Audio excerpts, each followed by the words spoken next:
Biafra, superstars, media. My Biafran people, how on a day? I say good morning, good afternoon, good evening, good night, depending from where you're listening to the sound of my voice. This one now, Biafra Superstars Media, and I'm holding it down. I say, may God bless Biafra, and may God bless His Excellency, Oyendo Mazenambe Kano. May God bless His Excellency, the Prime Minister of the Biafra Republic Government in Exile, His Excellency, ESN, EKPA, Simon and Jocko, for the job Simon is doing. Simon, I want to say we thank you. We appreciate you, we love you, because we know in your hands Biafra is coming, in your hands Biafra is safe, and in your hands, when Biafra comes, the people of Biafra will rejoice. When I say the people, I mean the men, the women, the children, the young, the old, the sick, the poor, the young and uncivilized, the civilized, the meek, the gentle, those born around Biafra and those born in the bite of Biafra. We shall all come under one accord, under one union, under one voice, under one umbrella, and we shall yell, "Oh, happy days, Biafra has come. Hallelujah day." We shall rejoice for the day that our God will give us Biafra. When I say give us, I mean the rebirth of Biafra. My people, today, first of all, I want you to know I'm still under the weather, so I'm going by the prescription of my doctor. He has to ask me to mellow down, keep the voice down, because the cold, they enter my throat well, so I have to be careful before it develops to a sore throat. So I'm speaking gently, hopefully just to calm things down, but the fire might return back. It depends on when God will ask me to go spiritual. But right now, I will keep it mellow and calm. I will keep it civil, like a perfect gentleman. Listen, right now, my people, those people in the zoo, they are speaking, they are debating. Our Prime Minister, Simon Ekpa, don't talk, say, let them be debating. Let them continue to debate. But they should know, they should remember that Simon Ekpa has just started. They are debating about Biafra. They are talking about Biafra, Nnamdi Kanu, Simon Ekpa. They want to wrap their mind around the thinking of Simon Ekpa, the ideology, and the way the zoo government, they follow this thing. They attack us. The way then they make their own judgment. The way they choose to deal with this thing called Biafra, this movement. So today, my people, my PM say, make we they watch them the debate. So today, I go sit back, relax. I go try to pick all the key points when they discuss about Simon Ekpa, Nnamdi Kanu, Biafra. And at the end, I go try to break them down. I go try to put chuku mouth for what they are discussing. If you're ready, let's go there. Make we hear the discussion, the debate, and I go chip in 1 or 2 times. Let's go there. Listen. Is Biafra occurred? Looking at Simon Ekpa, Listen. we want to ask yourself that how old was Simon Ekpa when this Biafra war, when it occurred between 1967 to 1970? How old was Simon Ekpa? Even if you look at Nnamdi Kanu, you want to ask yourself that how old is this man when this thing occurred? So hold on there. Now this man they talk say, if you look at Simon Ekpa and Nnamdi Kanu, the question is, how old were they during the time of the Biafran War from 1967 to 1970? How old were they? Okay, I think I got allow and play it and I'll catch them. But let's continue. This issue to have come out strong till this present day, it means that something is fundamentally wrong as a country, that perhaps should we begin to investigate whether the injustice of Nigerian government has failed to bury the ideology of Biafra? Because if you look at the country, it is a marriage, and anything that pertains to ideology.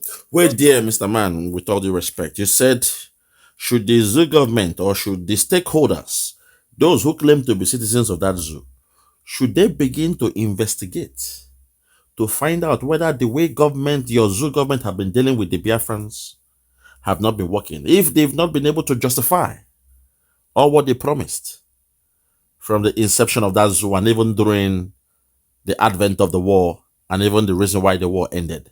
When they came with the 3R, reconstruction, rehabilitation, and reconstruction, or what they call it, they came with all those things, the 3R, reconciliation, reconstruction, and restructuring or whatever.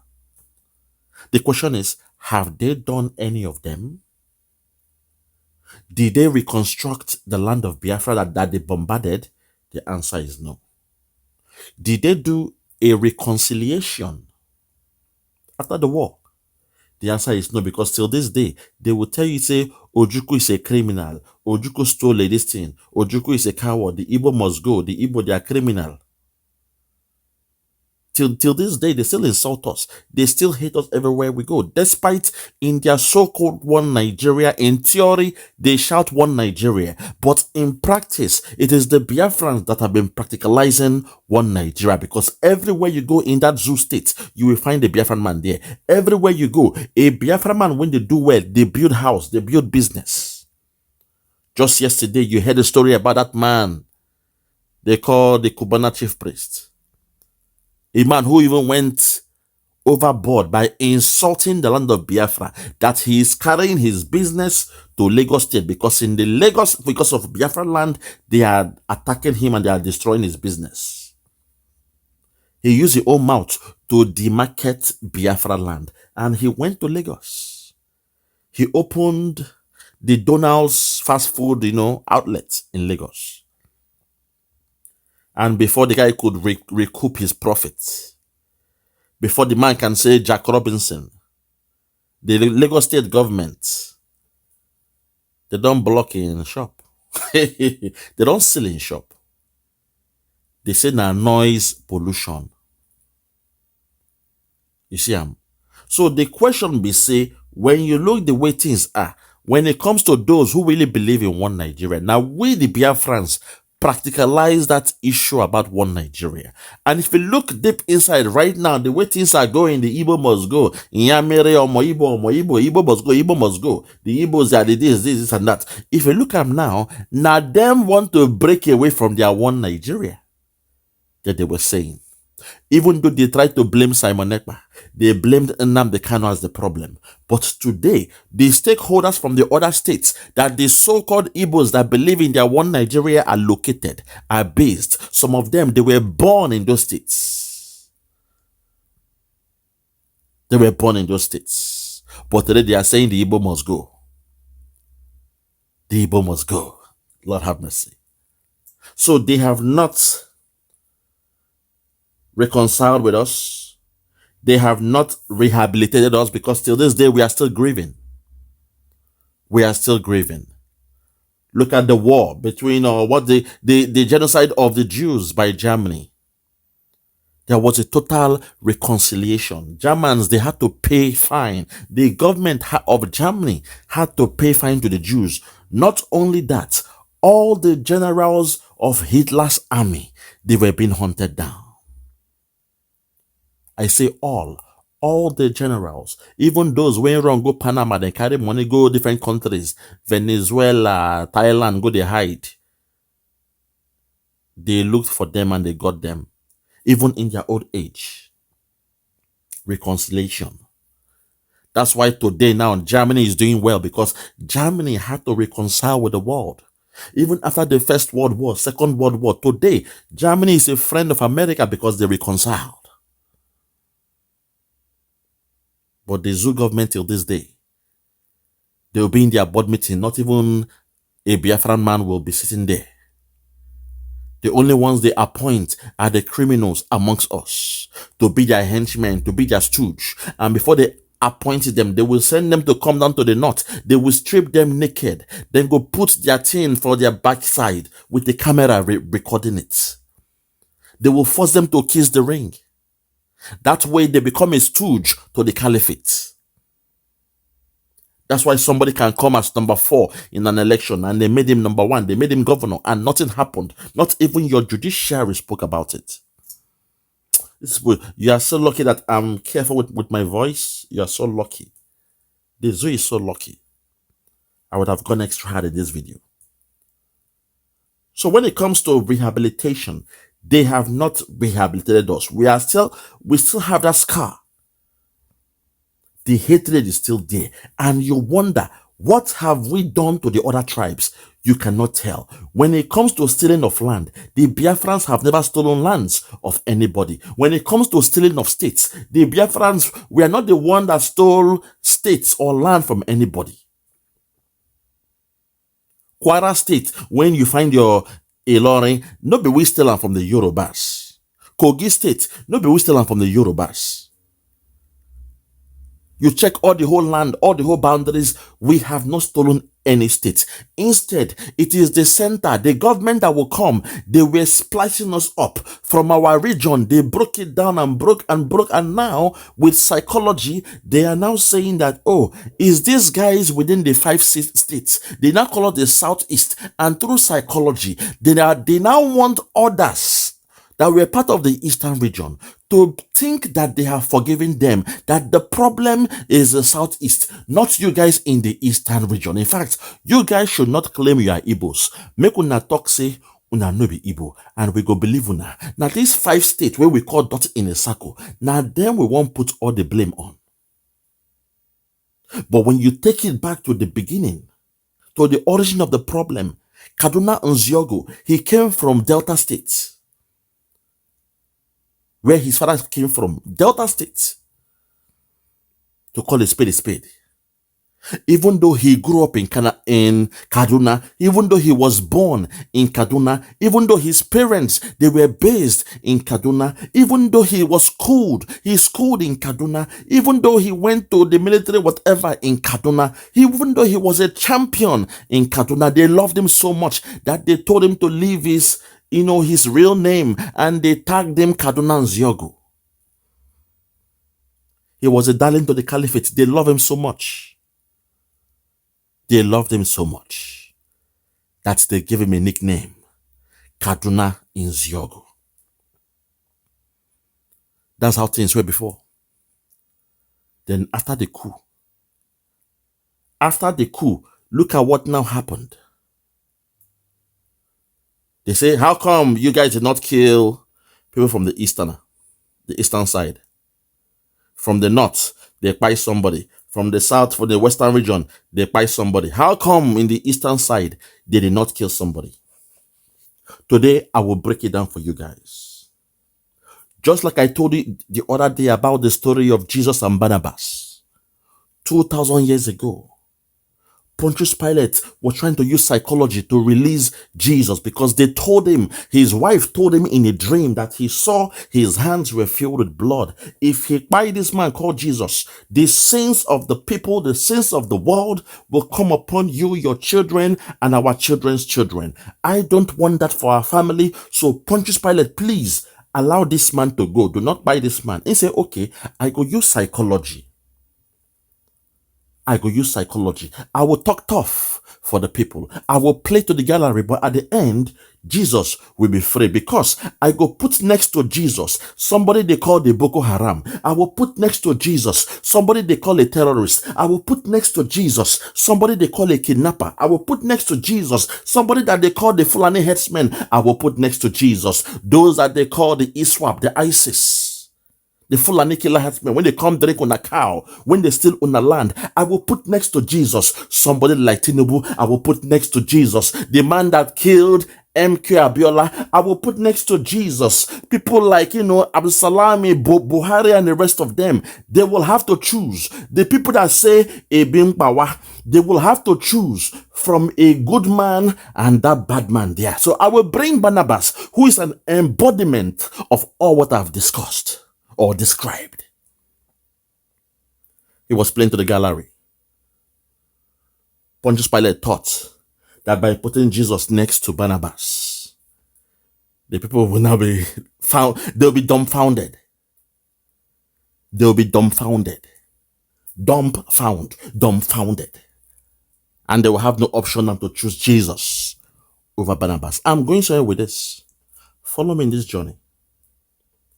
follow me in this journey. But to the greatest shock to Pontius Pilate, the people said no. Release Barnabas and give us the head of Jesus. He was shocked. He had to interject. He said, no, hold on. This is Barnabas. Now be the man when I called the kidnapper. Now be Boko Haram. Now be ISIS. Now be ISWAP. Now be the headsman. Jesus is a nobody. He just came here. Now, guy, when they colo, he say he's the king of the Jews. That's the only crime. In talk say he's the king of the Jews. He's a nobody. Are you sure? Please rethink and reconsider. I present to you again Jesus over Barnabas. And the people said, Pontius Pilate, thanks but no thanks. Release Barnabas and give us Jesus. Give us the head of Jesus. He was shocked by the response.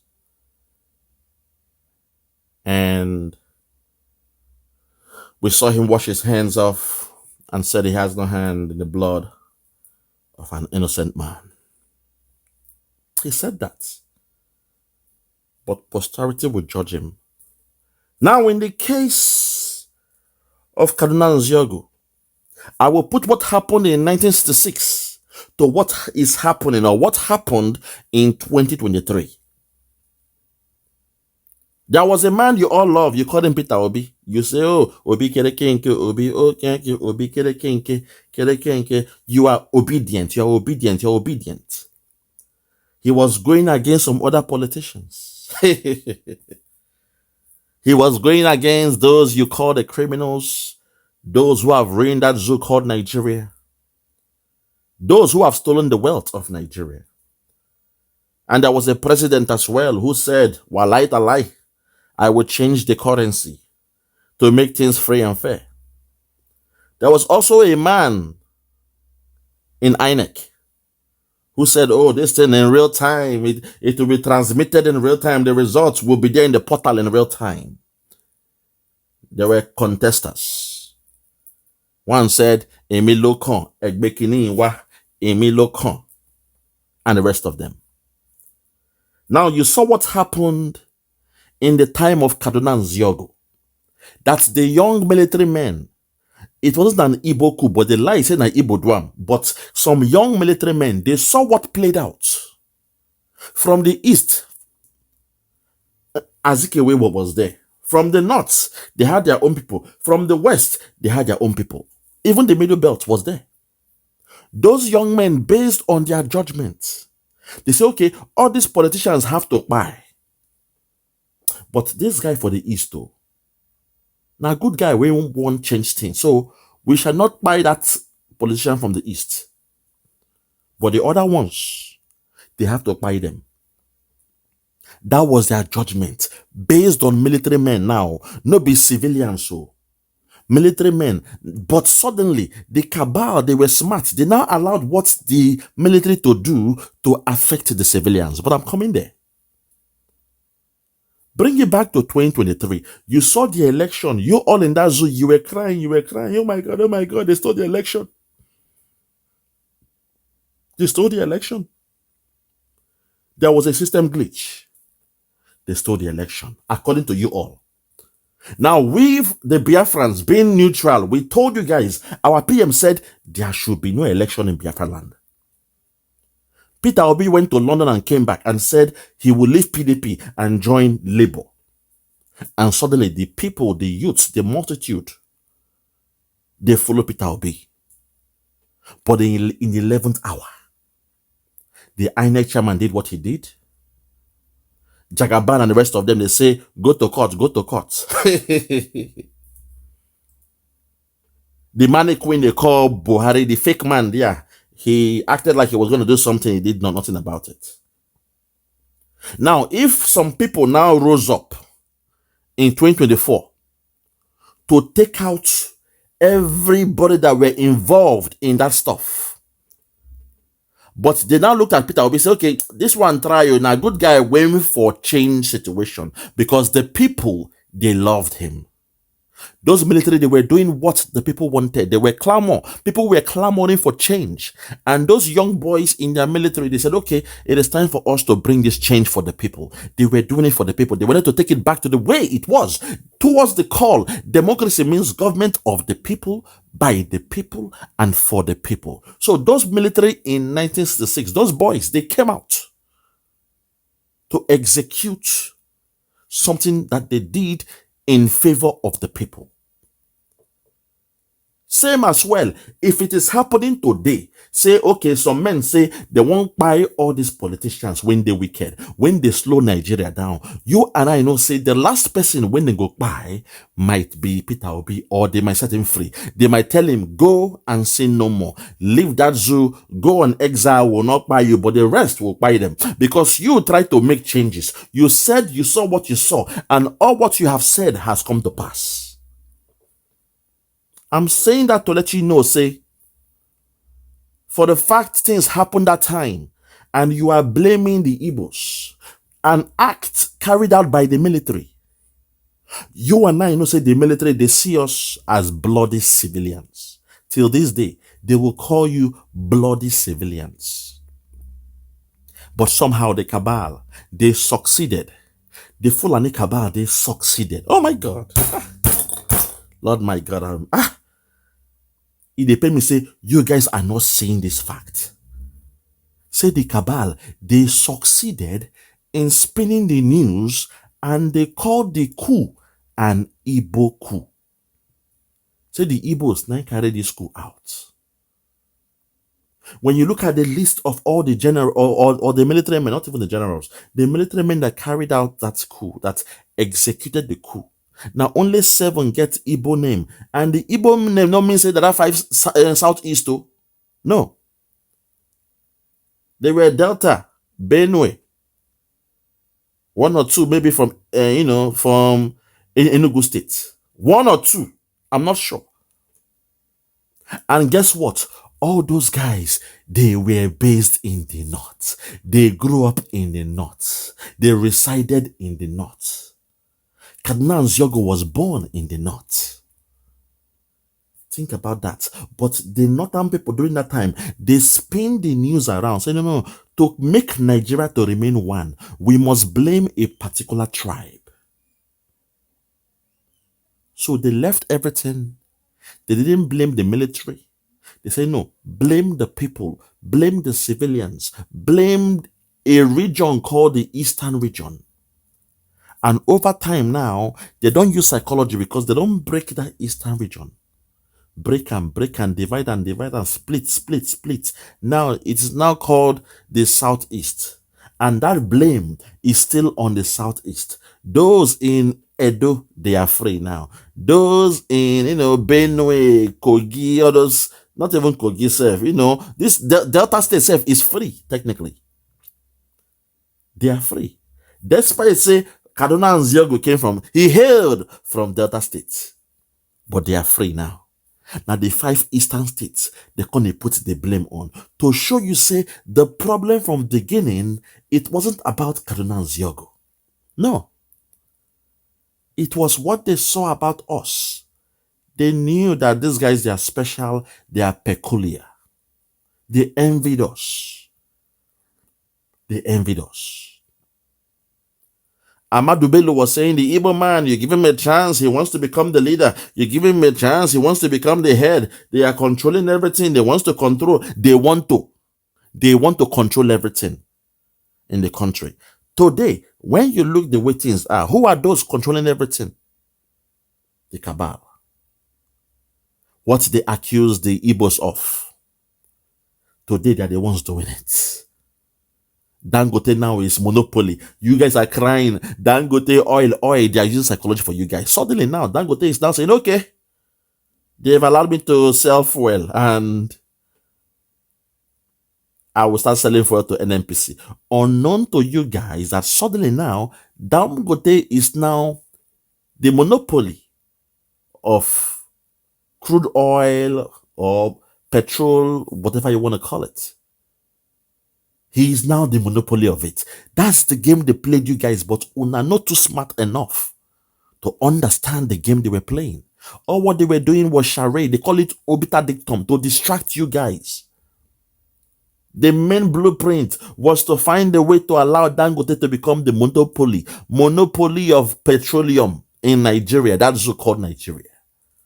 When it comes to sugar, Dangote. When it comes to cement, Dangote. When it comes to this now, petroleum, Dangote. But see how smart they did it. Creating a confusion. They asked him to come out to act as if there was a problem, a beef between him and the government. And you guys, you all fell for it. But we, the Biafrans, we knew they were playing games and we said no. This time around, though, you cannot get us. So this man saying here, I say all that to say this. Him saying, oh, it seems like we have not, reconciliated with the Igbos. We have not discussed if we really want to be with them. Okay, with all due respect, I said all that story to let you know, say, your zoo government have not reconciled. They have not rehabilitated us. And there have been no reconciliation whatsoever, no restructure.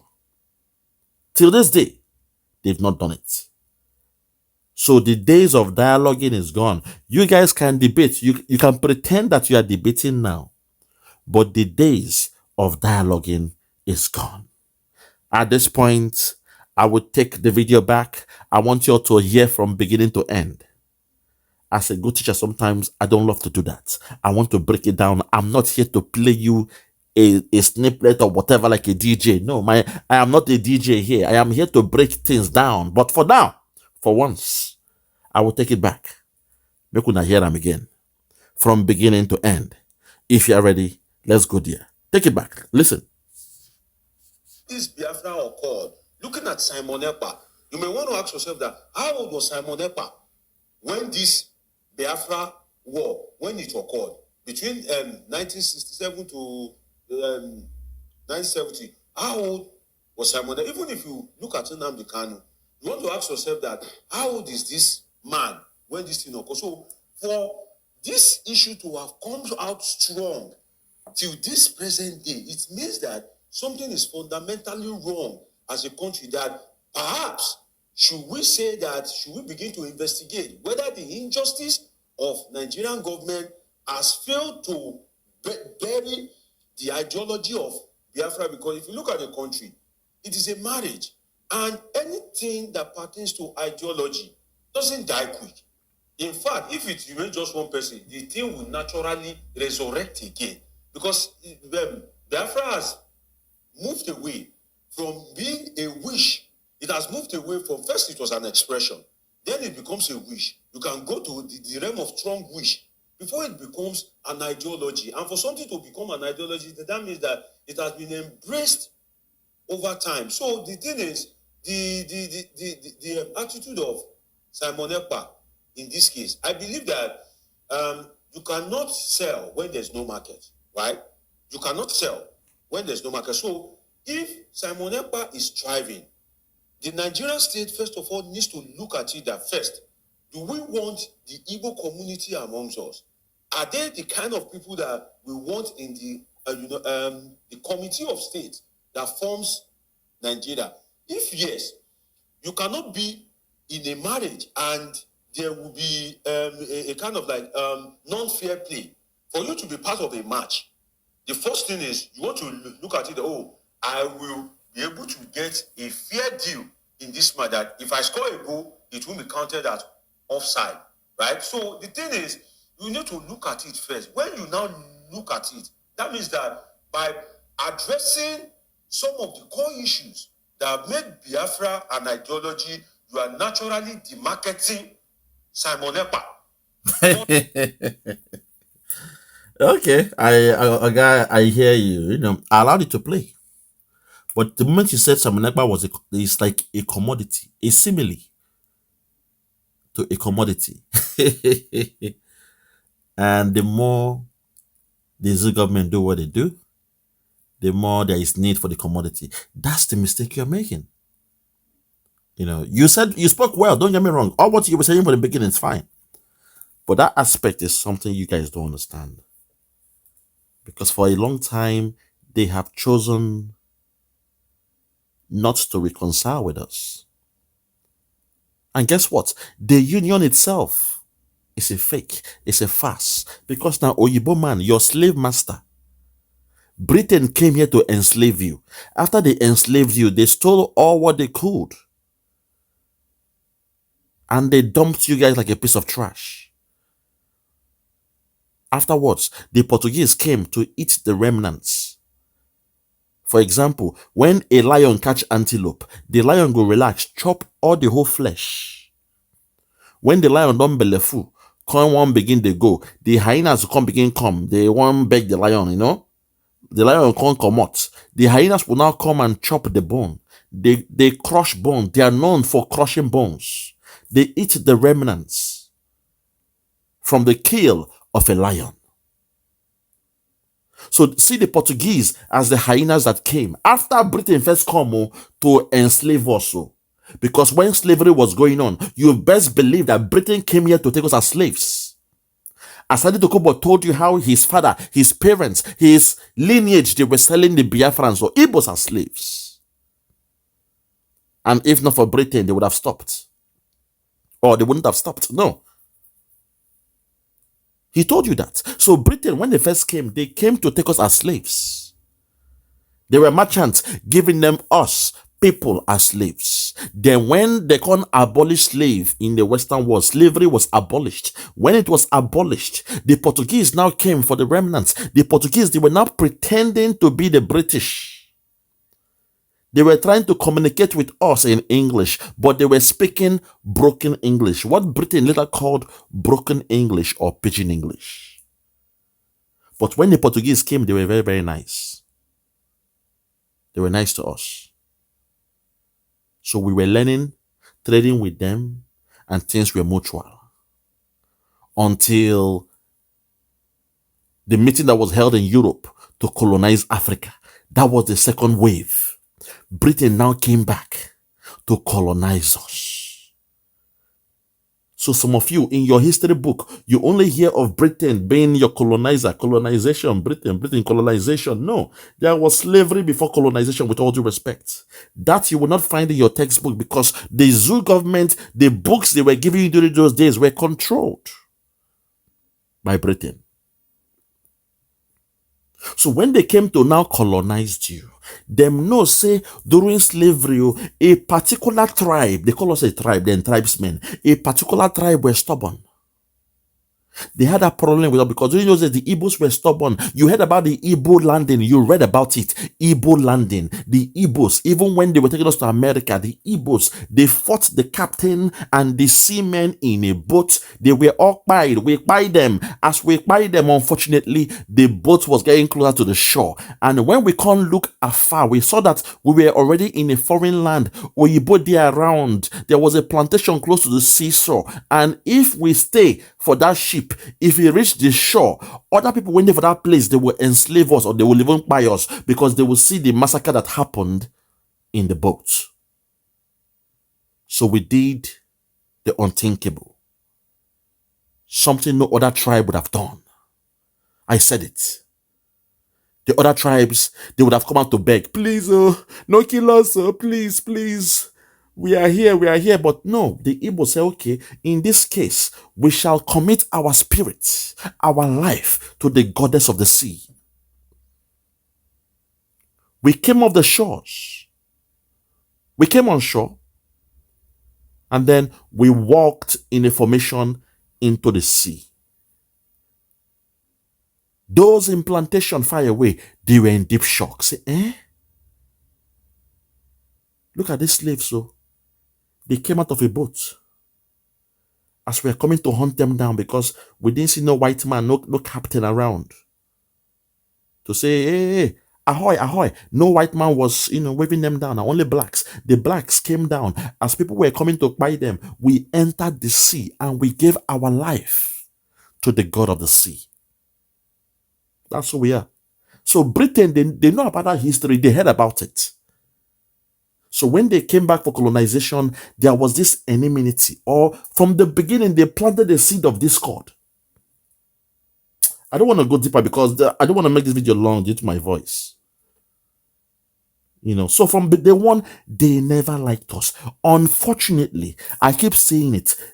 When they found gold, oh my God, Lord have mercy. When oil was discovered, I read a book.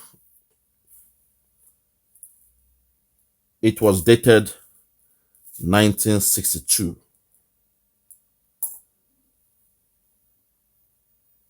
A journal was dated 1962. My dad gave me that book to be reading. I was reading it as a young child. As a young boy, I was reading that book, that journal. It says, oil discovered in Nigeria, and the queen wept. Oil discovered in Nigeria, and the queen wept. Lord have mercy. America can't say, okay. Britain was like, what have we done? We gave these guys independence, and now there's a high quantity amount of oil in Nigeria. What have we done? I'm telling you history that nobody will tell you this one. This one I'm saying now, not even Rufai Yosini knows about this because it was a journal that were kept. Oh my God, my dad was a historian. The journal was kept and he showed me that journal to read it. It says oil was found in Biafra, and for our side now, Biafra land now, and the queen wept. America were now making a caricature. I believe it was Shell and BP. They were having this, tension back then. So what the American government did to see you the power tussle.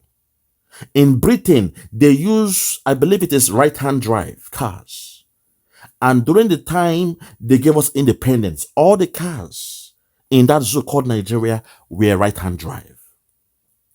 All the cars in that zoo called Nigeria were right-hand drive. Nigerians were driving right-hand drive. The steering wheel was on the right hand, similar to that of Britain. But as soon as oil was discovered, America now came to play a power tussle with Britain. And they told us, oh my God, how messy. America said, look, all your cars, ship them down to America and we shall convert all your cars for free from right hand to left hand drive.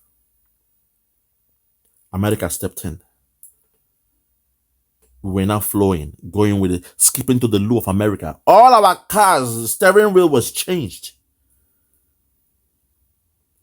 Britain was shocked because America don't bully them out a little bit.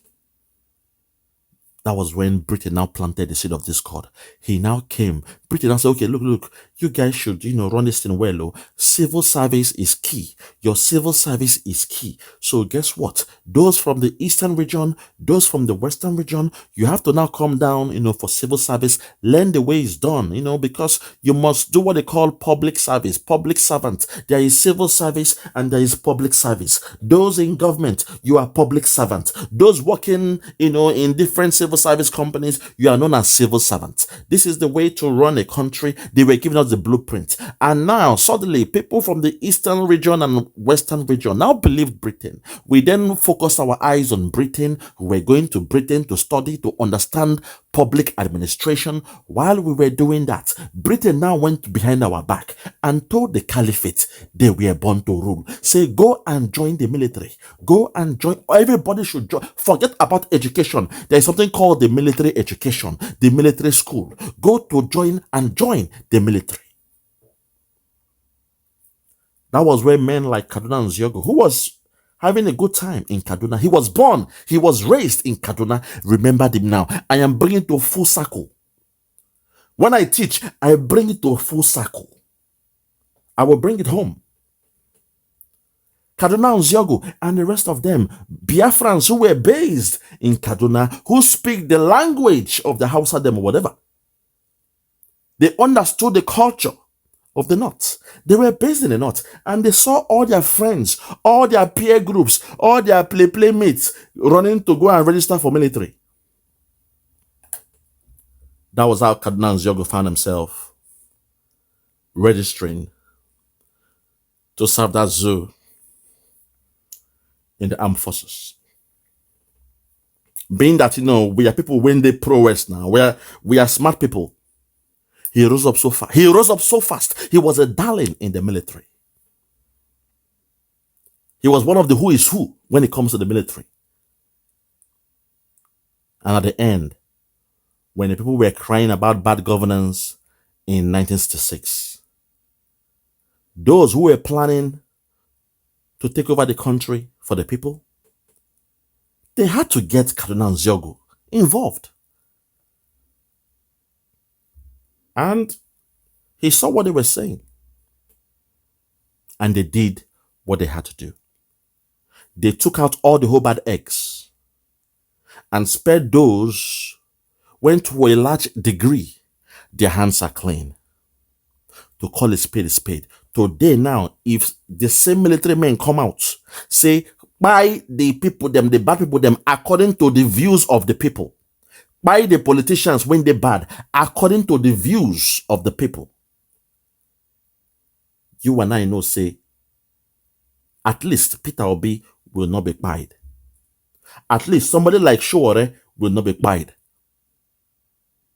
The military will not buy Peter Obi, Showore, but for others, so I don't know. That was what happened in 1966. But somehow, Britain got to the ears of the Northerners. Say, hey, this thing, to clinch back power, you have to find a way to spin it around, spin this news around, and blame it on the Igbos. Because we in Britain, we shall call it an Igbo coup.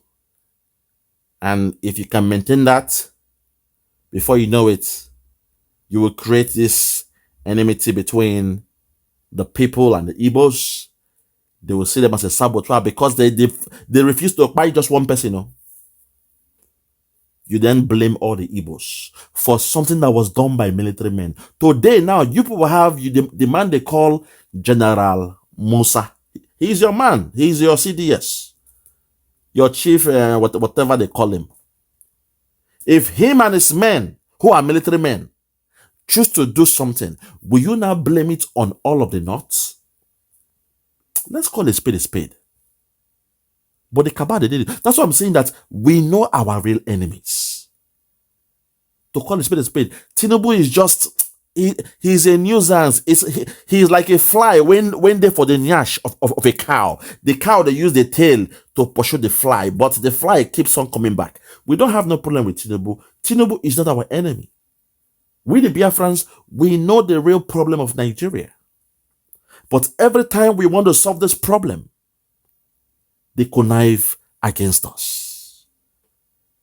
There was end bad governance. They turned around and say, blame it on the Igbos. Now the Igbos, they do them. The Igbo must go. Even NSAS, they blamed it on Nnamdi Kanu, who was in England. They said, no, blame Nnamdi Kanu, the Igbos. What he did, they want to burn down Lagos or Igbo. Once they say that, NSAS died a natural death. My people. Need I say more? Need I say more? Let's continue. When your actions, when your attitude speaks to, for instance, how was Samonepa when this Biafra something happened, and now let us look at it that Samonepa born at that time. Yes. Now Samonepa is going old. Let us look at the kids of nowadays, those in primary school, secondary school, and we look at them now. What is happening? What are we building in them? Are we building this particular perspective that, oh, there is really an injustice? Because in a Nigerian country, whereby bandits are being bribed, bandits are being given, treatment that the ordinary legitimate citizen are not being given. In a country whereby terrorists are being pardoned. You know, ask yourself that. Now, why can't... Sorry, please. Oh, now that you mentioned that... Hold on there. You see, when someone is speaking truth, they will cut him short. In a zoo country where bandits, they say they are now born again. They are repentant. Repentant. They don't born again. I wonder which pastor preached for 120,000 bandits and turned them to born again overnight. That pastor must be preached. Must be praised. That pastor must be a man of God. They say they are born again. They are repentant. They saw the bandits as Shoebi. They wear the same cloth, the same uniform. They carry the bandits to put in your police, in your custom, in your navy, in your army. They send those same bandits to the land of Biafra. And when the bandits come, because they are used to Boko Haram, they know say drinking of alcohol is haram. They know say drinking of beer is haram. So when they come to Biafra land and they see a place where young boys, they drink beer, they see bottles of beer, they see cartons of beer, they get angry, they burn down the whole building and the restaurant. It's a new phenomenon now. Say, military men come check for somebody. You didn't see the person, you burn the house down. It is a new phenomenon. It is something new in that zoo called Nigeria. Now brand new something. It is something new now, because to show you, say, the people then when they do them, they are different. Their regular trademark before now sorrow, tears, and blood. But now they don't add burning of the house down. Burn the house down. Gasoline. Then they carry gasoline now.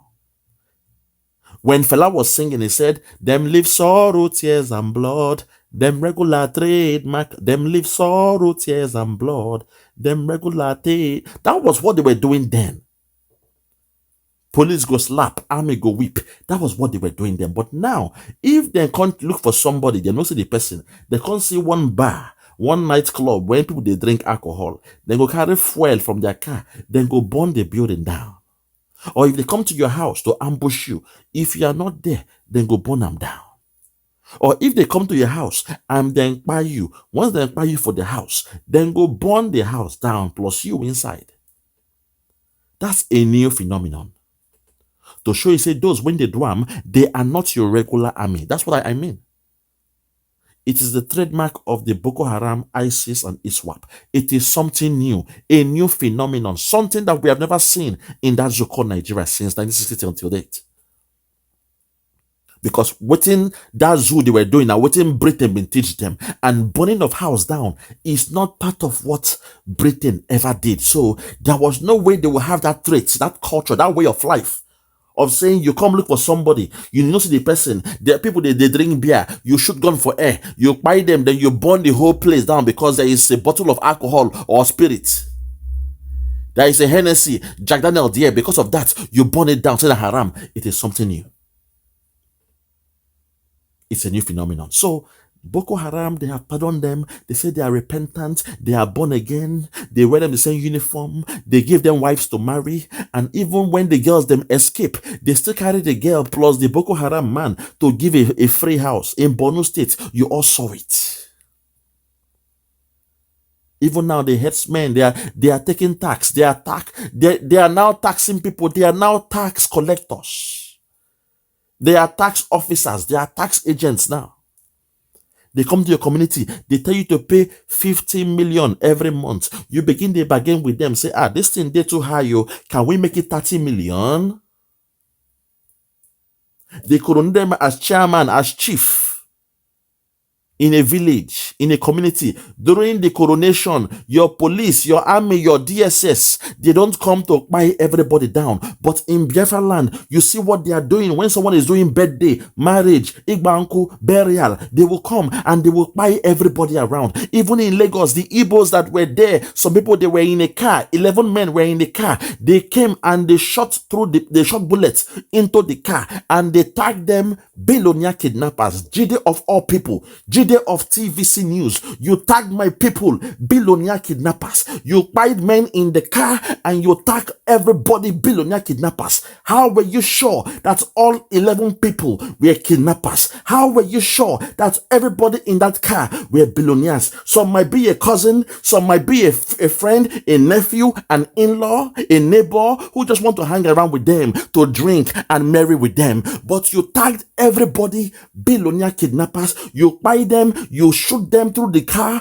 There was blood everywhere. You brought them out, and Jide of all people, Jide from TVC News, the TV station of Tinubu, you tagged my people, billionaire kidnappers. I will never forgive you. Jide, that man, they call Jide in TVC. I will never forgive you.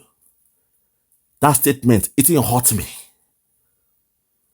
It hurt me.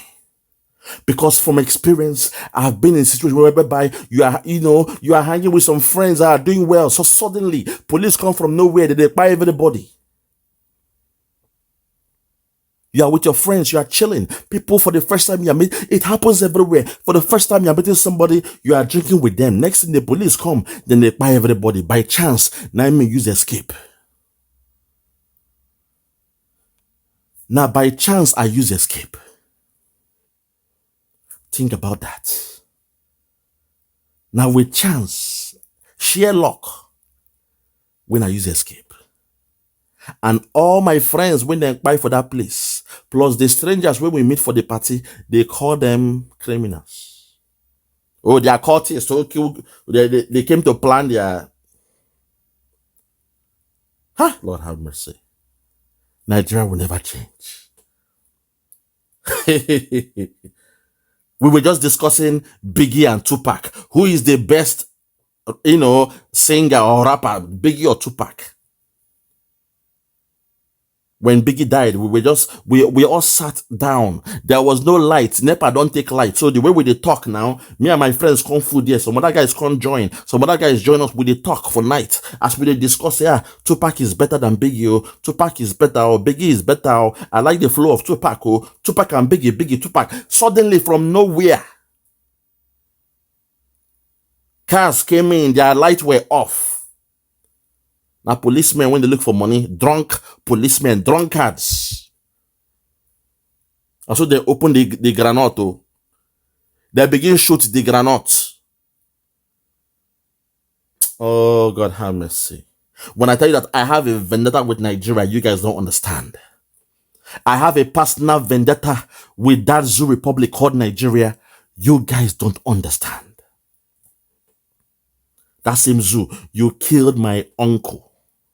You buried my grandfather. A man going to the church, to a school church, a church school or whatever they call it, to go and get his daughter. During the war, you buried him. Our house, all our houses, you stole because of you. You called our houses abandoned properties. More than 15 houses lost. People stole it. They said abandoned properties because of you, Nigeria. My in-law, God have me. I have a pastor, zoo. Oh my God. I will never show you pity. There is no love lost for me and that zoo called Nigeria. I can't wait for Biafra to come. You have stolen so much from me. You have stolen so much from me. That zoo called Nigeria. Let them debate. My PM, allow them to debate what they're debating. Allow the dead to bury the dead. Let them debate. All I'm waiting for is the 2nd of December. That zoo, they have stolen so much. They have taken so much from me. My uncle, I told you how as a child, I was playing with his hand. Uncle, what happened to your hand? This man has just 3 fingers. 2 fingers, they in right hand. Uncle, what happened to your hand now? Uncle, why is your finger like this? I never knew that when he was a young boy. Oh, God have mercy. When he was a young boy, a 12-year-old boy during the war. Now food, when they send and go to collect for Red Cross. Police can't stop him. Hey, the military can't stop him. Zoo military. And so then put in hand for stone, then take cutlass, cut in fingers, come out. If you don't have kwashoko, they will see you like a soldier that might fight them in future. They chopped his hand off. The finger they call the trigger finger, them cut them off. Nigeria has stolen so much from me, and I cannot wait for the 2nd of December. Nigeria, we are done with you. Go on with your debates. Go on with your discussions. Let the critical stakeholders discuss about Nigeria. Have you done the Igbos or the Biafrans fair? Have your actions and inactions been fair just to the Biafrans? But it's too late. As the pastor would say, dialogue now, the days of dialoguing is gone. Even that pastor warned you guys way ahead. He saw it way ahead of time. Dialogue now. I see a young puppy. Dialogue now. I see a young puppy. This puppy, the more the puppy they look back, the more the puppy is growing bigger with wider features. Dialogue now. They keep it deaf here. They say, no. Dialogue waiting. We have your leader here now. We have Nnamdi Kanu. We will not die dialogue. I beg. Let them die there. They assumed holding Nnamdi Kanu means the end of Biafra. Hey, Ebube, God have mercy. But we thank God. While they were popping champagne, they were gyrating, they even told our own so-called DOS, hey, tell them now, command and control. You command them and you control them. So tell them to stay calm, to remain calm. And those fools were shouting command and control. While the zoo government, they were fist pumping themselves. The politicians, they were feeling good. They were smiling. We have Nnamdi Kanu now. Yes, it was worth it. Spending the $9 million was worth it. We have him in custody. That's the end of Biafra. Biafra is dead. Biafra is dead.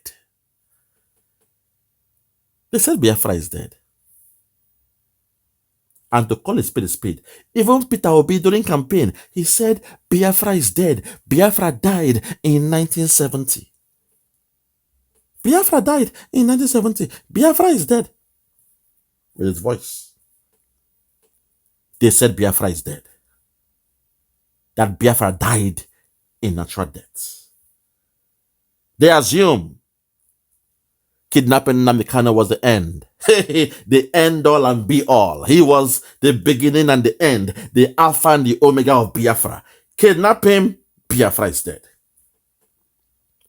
That's why till this day, those that they paid, those that collected that 9 million from the cabal, till this day, then they sweat they catch them for their nyash. Fire, they burn them for nyash. They are panicking. Say, hey, Simon Ekpa, where did they come from? They are doing everything to stop Simon Ekpa. Ask yourself. Simon Ekpa was not the one that went to the house of Nnamdi Kanu to buy 28 men plus his dog Jack. Simon Ekpa was not the man that buyed us in Umpo when we went to church to pray. Simon Ekpa was not the one that buyed us. Even when we carried white flag, Simon Ekpa was not the one that buyed us. But today, the DOS, they have left the real enemy and they are focusing on Simon Ekpa. I am warning the zoo now. I am warning you guys. If you know what is best for you, send Nnamdi Kanu to Finland to go and have a discussion with Simon Ekpa. If you know what is good for you, send Nnamdi Kanu to Finland to go and have a discussion with Simon Ekpa. Because the way this thing they go, you see me, I will always quote your Bible. I will always quote your Bible because Simon Ekpa is the last person that will come and get us this Biafra. But if you guys want to connive and do anything hanky-panky, okay, let me not go there. Let me not go there. But for what I've seen, Simon Ekpa is the last one to get the job done. It could have been Nnamdi Kanu, but unfortunately, he trusted people around him so much. He was very, very good, a good man, and soft. He was kind. He had a forgiving spirit. Oyendo had a forgiving spirit. Even those that called him a liar live, those that called him a liar live on air, he still forgave them. Those that attacked him, they called him a liar. They said he stole the money for the transistor radio, what they call it, the transmitter or whatever. He still forgave them. Oyendo had a forgiving spirit. He's kind, he's just, he's fair, he's humble, he's nice. He's a perfect gentleman. Yes, he has the voice of thunder. But his heart is pure and soft. But people like us, people like us, our heart, they our back. People like Simon Ekpa, in heart, they in back. Our heart is like the stone. People like me, I don't forgive nor forget. I keep saying this, but people think I'm joking. But I thank God that, Simon Ekpa is me and I am Simon Ekpa. A perfect mirror match. Which is why I will play the role of a guardian angel. The angels are always there. You may not see them, but they're always there by your side to support you, to counsel you, to speak to your heart, to make you see things from a different perspective. And I'm so glad that our PM is doing a great job. He is the last one. He is the last one to bring us this Biafra. There is no other episode after Simon Ekpa. He is the one to do it. So I am begging the zoo at the one owner. If you know what is good for you guys, releasing Nnamdi Kanu, send him to Finland to go and have a discussion with Simon Ekpa. I know why I'm saying this thing. To you guys, you would think, who is this boy waiting to show your face? If you know what is wise, send Nnamdi Kanu to Finland to go and discuss with Simon Ekpa. That's the only remedy I see here. To have what they call a soft landing. Sometimes when something they go live, when a project is going live, it is good to have a soft landing. Sometimes.